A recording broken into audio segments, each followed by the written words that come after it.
para entender este nuevo enfoque político o esta decisión de haber comenzado por los países árabes y no por los vecinos, como casi siempre lo hacían los presidentes, en una gira que fue política, comercial y diplomática. Empezó por allí y he invitado al profesor, al internacionalista y profesor de la Universidad del Rosario, a Óscar Palma. Ya había estado con nosotros en otra ocasión, pero quería que nos diera un primer panorama, lo que esto significa visitar 3 países musulmanes enormemente ricos y con un papel que pasó del petróleo a ampliar su dominio, dijéramos, y su papel internacional. Bienvenido, profe. Hola, María, además un gusto estar aquí de nuevo con ustedes.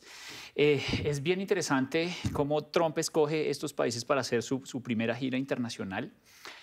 Creo que en la agenda internacional hay unos temas que son importantes para Estados Unidos, por supuesto también para el resto de las potencias. Lo relacionado, por ejemplo, con tecnologías de la información, inteligencia artificial.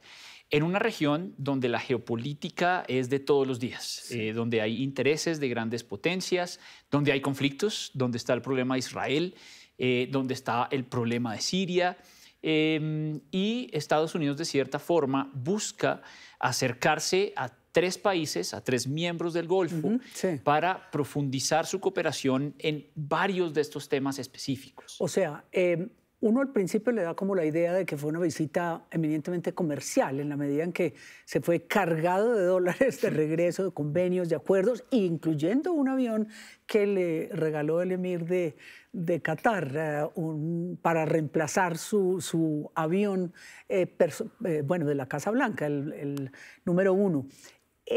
Entonces hay más y es la geopolítica y son esas nuevas escenarios en los que están estos países. Exactamente, María Emma.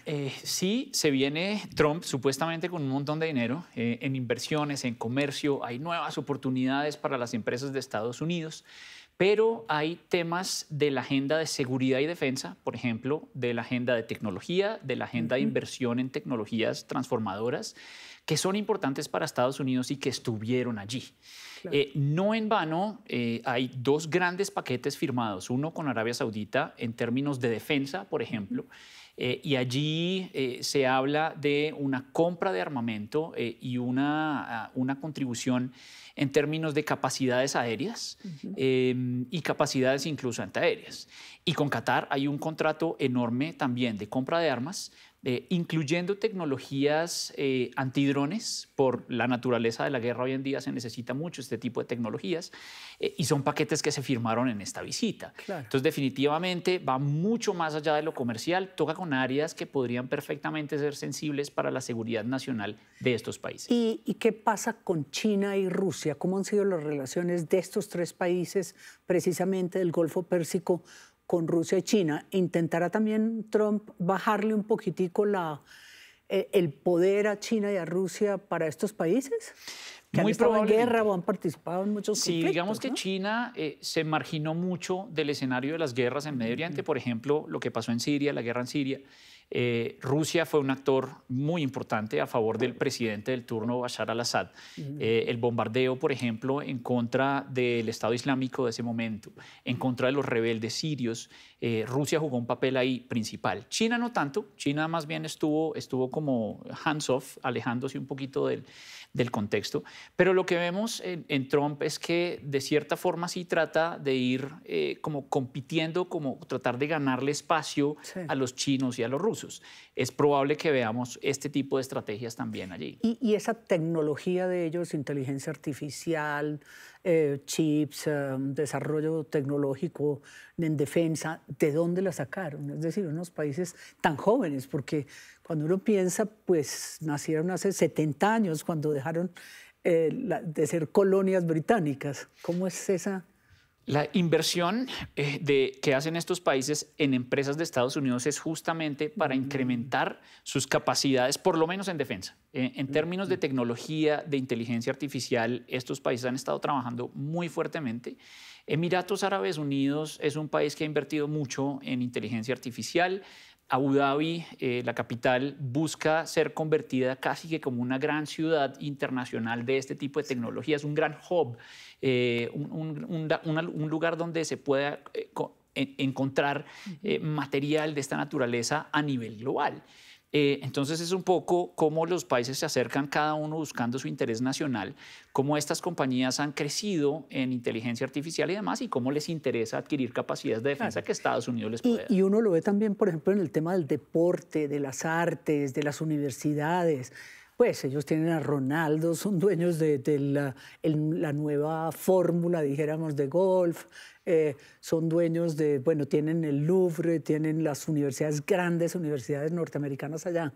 Eso es lo que ellos como que han logrado ampliar su gama, no solo ser un país petrolero y punto, la arquitectura, por ejemplo. Es una buena forma de verlo. No desestimemos el Mundial de Fútbol, por ejemplo, en Qatar, que acaba de pasar, que fue una gran ventana de Qatar y de cierta forma por extensión de los países del Golfo para el mundo. Entonces sí va un poquito más allá de sencillamente vamos a ser productores y vamos a enviar, vamos a establecer alianzas comerciales, etcétera, para mostrarse como una región que de cierta forma tiene una historia un poco desconocida. Han sido países que no han sido muy abiertos al mundo, pero lo que vemos en Qatar, en Dubái, Emiratos Árabes, son países que buscan abrirse al mundo. De cierta forma, a través del soft power, miren todo lo que nosotros tenemos acá, y el deporte es una plataforma. Claro, y yo sé que las dificultades de esos países, su preocupación, pues la de muchos sobre derechos humanos, que el presidente Trump le afectaba en el año 17, hubo declaraciones de él muy fuertes. ¿Eso cambió? ¿Ha ido cambiando internamente también, cree usted? De cierta forma depende mucho de quién está mirando esto. Si uno piensa, por ejemplo, en organizaciones no gubernamentales, en ONGs de derechos humanos, en Naciones Unidas, muchos de estos reclamos muy seguramente van a estar allí. Hay muchas voces en Occidente que critican, por ejemplo, el tratamiento de las mujeres en muchos de estos países, los estándares de derechos humanos, el problema de los trabajadores migrantes que van y tienen unas condiciones muy difíciles de trabajo. Ahí hay unas causas que no van a desaparecer. Por el otro lado, existen los intereses de grandes potencias, China, Rusia. A estos países, por ejemplo, no les importa una agenda de derechos humanos como tal. Ellos negociarían con quien fuera. Pero como estos países están tratando de salir al mundo, muy seguramente va a haber un reclamo de mejorar esos estándares. Claro. El ajedrez geopolítico sigue reconfigurándose. Donald Trump tiene mucho que ver en ello por sus desafiantes movimientos en la política exterior. Con Arabia Saudita, Emiratos Árabes Unidos y Qatar, estas tres poderosas dinastías, renació, dijéramos, la alianza con grandes acuerdos comerciales y diplomáticos, como vemos con el profesor Oscar Palma. Ya regresamos.